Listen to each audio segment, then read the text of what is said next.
Buenas tardes, buenas noches. En estos días de cuarentena, con más, con menos noticias buenas o no, dolorosas, alegres, con algunos ratos del día o de las comunicaciones que vamos teniendo que nos alcanzan motivaciones para seguir adelante.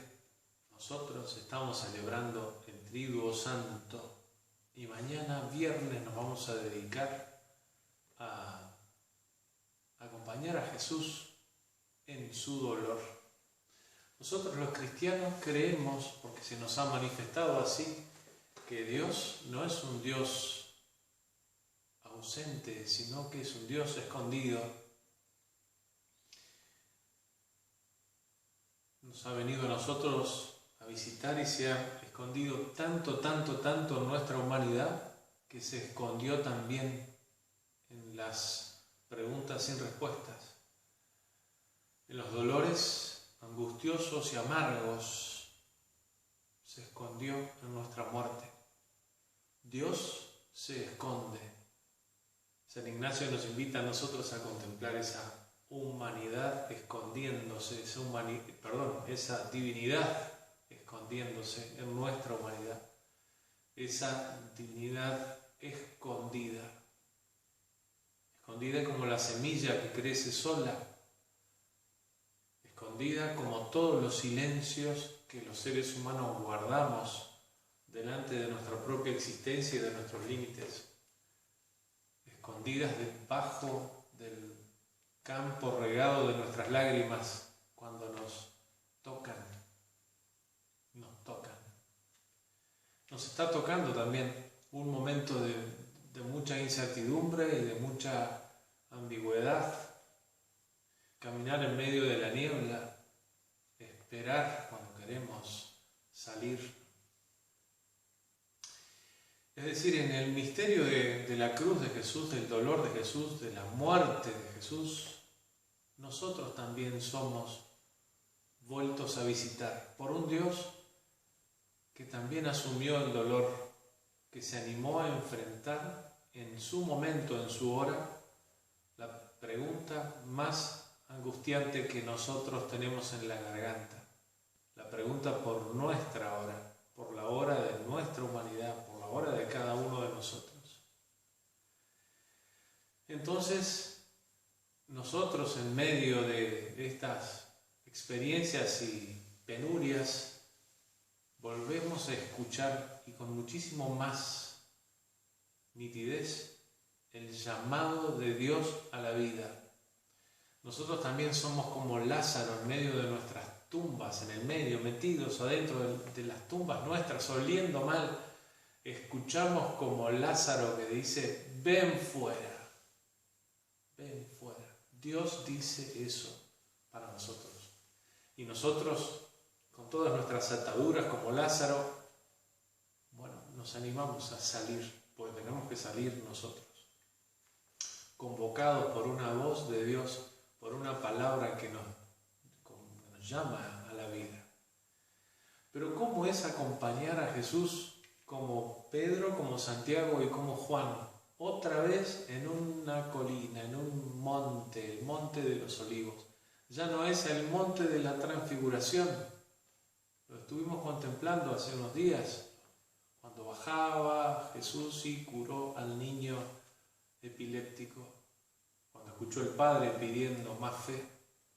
¿Cómo es ahora acompañar en el dolor y en la amargura, en la tristeza a este Jesús?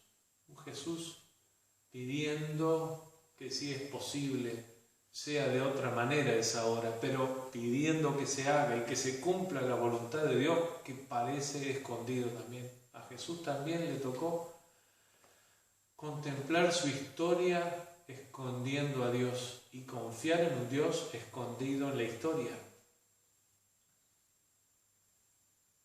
¿A quién no le daría sueño?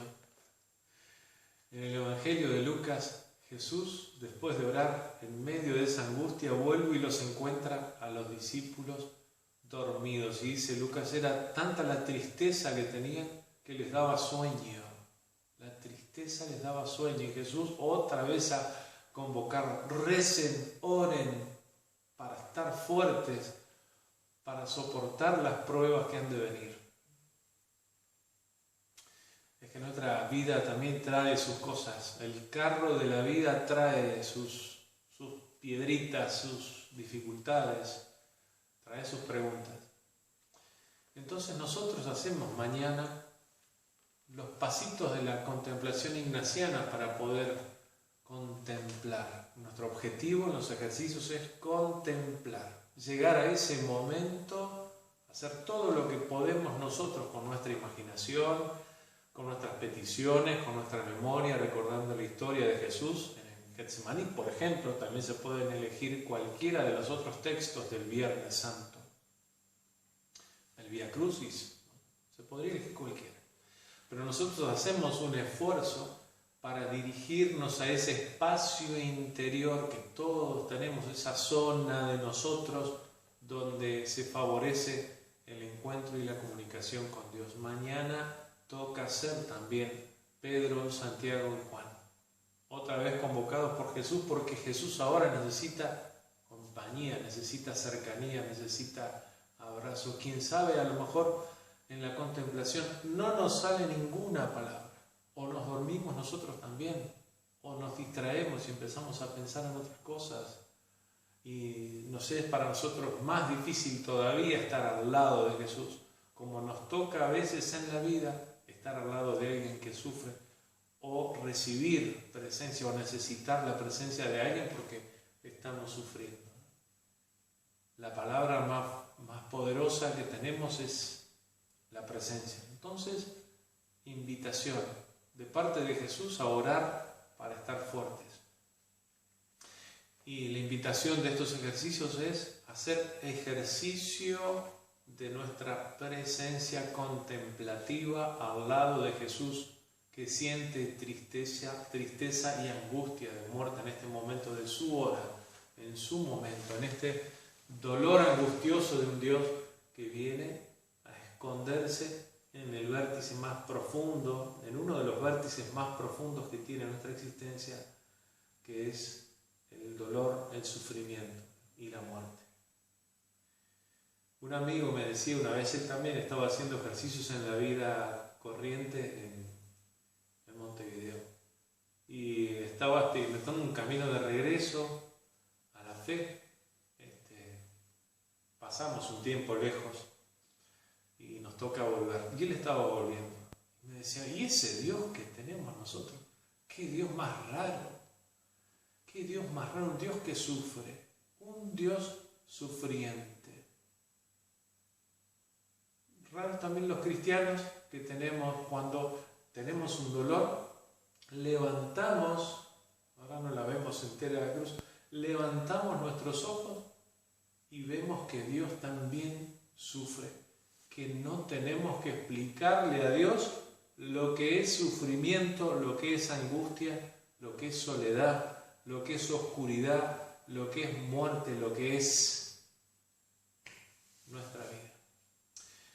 Le pedimos entonces a Dios que aprendamos a acompañarlo, que aprendamos a contemplar ese momento de dolor y de sufrimiento de Jesús, que nos animemos a hacernos hermanos de Jesús también en el dolor, y que nos abramos a ese misterio que es como una semilla de trigo que muere enterrada en la humanidad de cada uno de nosotros para darnos vida. Siempre la contemplación del dolor de Jesús y de la muerte y de la cruz deja una puerta abierta a lo que ya sabemos, lo de la vida que vence a la muerte. Para nosotros es dolor, y por Jesús es una promesa. Que el Señor nos dé entonces también oportunidad de hacer un esfuerzo aprendiendo a acompañar a Jesús sufriente, a acompañar también a tantos que están sufriendo a nuestro alrededor, familiares, amigos, conocidos, las familias que están despidiendo a aquellos que están en los hospitales en terapia intensiva, aquellos que tienen parientes que fallecen y no los pueden acompañar. por toda la humanidad doliente en este momento, aquellos que sufren hambre, los niños, en los campos de refugiados, los que están acompañando, están haciendo caminos, yéndose de su tierra, buscando un futuro mejor. Aquellos niños y niñas en familias rotas por la violencia, aquellas vidas de hermanos y hermanas nuestros que viven solos, que están en experiencias difíciles de la vida, que también nosotros sepamos acompañarnos en el dolor. Que así sea.